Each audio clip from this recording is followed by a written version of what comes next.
Hello everyone, तो कैसे हैं आप सब लोग। तो आज हम इस वीडियो में ट्रिग्नोमेट्री की एक्सरसाइज 8.1 का क्वेश्चन नंबर 4 डिस्कस करेंगे।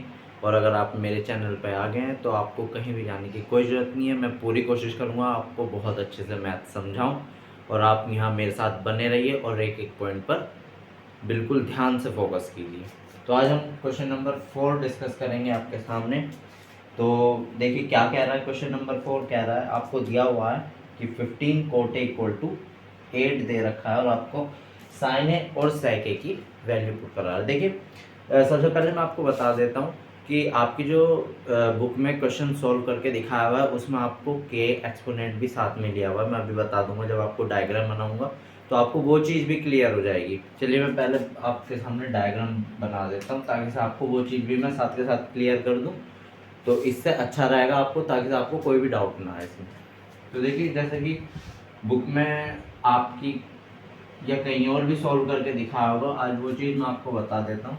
उसमें बिल्कुल भी आपको डाउट लाने की कोई ज़रूरत नहीं है। आप वैसे ही क्वेश्चन को सॉल्व कीजिए जैसा आपको बताया हुआ है। सिंपल तरीके से हम सॉल्व करेंगे। देखिए हमारा ट्राइंगल होगा ABC, क्योंकि इसमें देखिए साइन कोट ए की वैल्यू दे रखी तो सिंपल यानी ए आपका यहाँ आएगा। मैंने पिछली वाली वीडियो में भी आपको पिछले क्वेश्चन में बताया था, जिस भी एक्सपोनेंट की वैल्यू निकलवानी है उस एंगल को आप सामने रखेंगे, यानी परपेंडिकुलर यानी लंब के सामने वो कोण आएगा। तो इसको आप कुछ भी मान सकते हैं, ए बी एंड सी। देखिए आपको क्या दे रखा है, आपको उसने दिया है 15 कोट ए इक्वल टू 8 आपको दिया हुआ है और हमें साइन ए और सेक ए की वैल्यू निकालनी। तो सबसे पहले तो जैसे मैं आपको एक बार फिर रिवाइज करा देता हूँ, यहाँ लिख देता हूँ मैं हिंदी मीडियम के लिए लाल बटे कक्का और उनके लिए PBP अपॉन HHB। तो आपका कोट कहाँ आता है, आपका कोट सबसे लास्ट वाले बॉक्स में आएगा, इस वाले में आएगा। तो यहाँ क्या होता है, आधार बटे लंब होता है। तो सबसे पहले हम इसको सॉल्व कर लेंगे। यहाँ से कोट ए की वैल्यू, कोट ए बोलेगा भाई मुझे अकेले वैल्यू चाहिए, तो हम यहाँ कोट ए को अकेले रख लेंगे। ये हो जाएगा आपका 8/15। अब देखिए हम यहाँ से देखेंगे क्या आ जाएगा आपका। ये होता है आपका आधार बटे लंब यानी A/L, यानी बेस अपॉन परपेंडिकुलर। तो आपका बेस क्या है यहाँ पे AB है और अपन परपेंडिकुलर क्या है BC, ये है आपका। तो अब देख के बताइए मुझे। अब जब हम यहाँ से इसको कंपेयर करेंगे तो ए बी की वैल्यू आपकी क्या आ जाएगी, ए बी की वैल्यू आपको आ जाएगी 8 सेंटीमीटर ले लीजिए, या लेने की कोई ज़रूरत नहीं है। नेक्स्ट आ जाएगी, ये आ जाएगी बी सी 15। अब देखिए यहाँ समझने वाली बात है आपकी, बुक में या कहीं पे भी अगर सॉल्व करके बताते हैं तो यहाँ क्या लिख देते हैं, कोई भी एक्सपोनेंट लिख देते हैं के। या आपके एग्जाम्पल में भी दे रखा है ये वाला ऐसा क्वेश्चन। अगर एग्जाम्पल में दिया हुआ है, अगर एग्जामिनर ने या बुक वाले ने दिया हुआ आपको डायग्राम में कि हाँ ये है, तो आप इसको लेके सॉल्व करेंगे, वरना आपको इसे लिखने की कोई ज़रूरत नहीं है। एक्चुअली इसका रीज़न क्या होता है, बुक में किस लिए दे देते हैं, क्योंकि जब हम फ्रैक्शन सॉल्व करते हैं, आपने देखा होगा फ्रैक्शन में जो वैल्यू दी होती हैं उनको हम एक्चुअल नहीं मानते।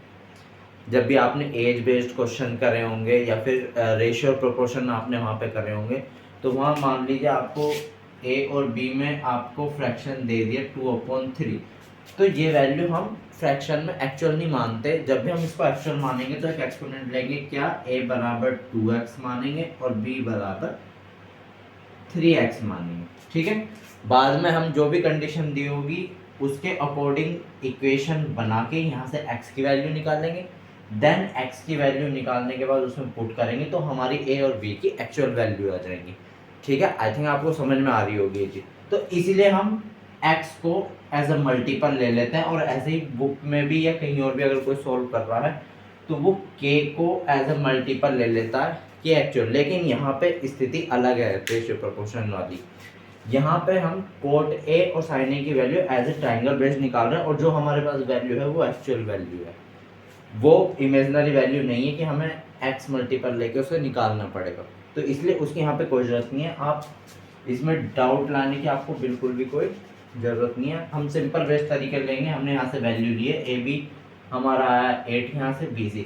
अब हम पाइथागोरस पर में लगाएंगे यहाँ पे पाइथागोरस पर में से। अब किस ट्राइंगल में ले रहे हैं? ABC में। जब हम लगाएंगे तो कितना हो जाएगा? AC का स्क्वायर इक्वल टू हो जाएगा AB का स्क्वायर प्लस ये BC का स्क्वायर। अब देखिए हमें यहाँ से AC ही निकालनी है, तो AC का स्क्वायर कितना हो जाएगा? AB कितनी दी है आपकी? देखिए AB आपकी दी है 8 का स्क्वायर, BC आपकी दी है 15 का स्क्वायर। जब आप 8 का स्क्वायर करेंगे तो आपका आ जाएगा 64, और 15 का स्क्वायर करेंगे तो आपका आ जाएगा 15 75 एंड 122 आएगा शायद, सॉरी एक मिनट, 15 75 तो 15 कम 15 2 5 2 to 5 आपका आ जाएगा AC का स्क्वायर, और AC इक्वल टू क्या आ जाएगा? Under root 9 8 289। अब आप जानते होंगे 289 आपका किसका अंडर रूट होता है? ये होता है आपका 17 का। तो यहाँ से आपकी AC की वैल्यू हो जाएगी 70। ठीक है, 70 का स्क्वायर आप करके देख रहे हैं। 17 7 7 7 49 7 7 8 11 17 7 1, हाँ यही आ रही है ना। तो देखिए अब हमारे पास AC कितना आ गया? ये आ गया आपका 70। अब जब हमारे पास ये आ गया तो हमें कोई दिक्कत की बात नहीं, हमें क्या निकालना? साइन A निकालना। तो साइन A बराबर आपका क्या होता है? लंब बटे कोण, यानी परपेंडिकुलर अपॉन हाइपोटेनस। आपकी परपेंडिकुलर कितनी है? 15, हाइपोटेनस कितनी है? 70, और यही है आपका आंसर साइन A। दूसरा निकालना आपका सेक A। ठीक है, सेक A आपका क्या होगा? देखिए साइन कोस टैन कोस सेक कोट, तो ये सेक आ रहा है, तो सेक क्या होता है? कर्ण अपॉन आधार, यानी हाइपोटेनस अपॉन बेस। हाइपोटेनस क्या है आपकी? AC, बेस कितना है? AB। AC कितनी देखे? 17 बटे, और AB कितनी देखे? 8। यही है आपका आंसर। तो देखिए ये कैसे हमने निकाल लिया। इफ चांस होता कि ये आपसे कोट A दे रखा है और यहाँ से साइन C बोलता, तो हम इस ट्राइंगल को क्या कर देते? ऐसे रोटेट कर देते। फिर क्या होता? आपका जो ये परपेंडिकुलर है, यानी आपका जो लंब है वो आपका बेस बन जाता, आधार बन जाता, और जो आपका आधार है वो आपका लंब बन जाता, परपेंडिकुलर बन जाता। ठीक है, आई होप आपको ये क्वेश्चन समझ में आया होगा, आपका वो डाउट भी क्लियर हुआ होगा। तो उसमें डाउट लाने की कोई ज़रूरत नहीं है, आप नॉर्मल ऐसे ही सॉल्व करें, इसमें आपको पूरे मार्क्स मिलेंगे। तो अगर आपको वीडियो अच्छी लगे तो लाइक और शेयर जरूर करें। जय हिंद।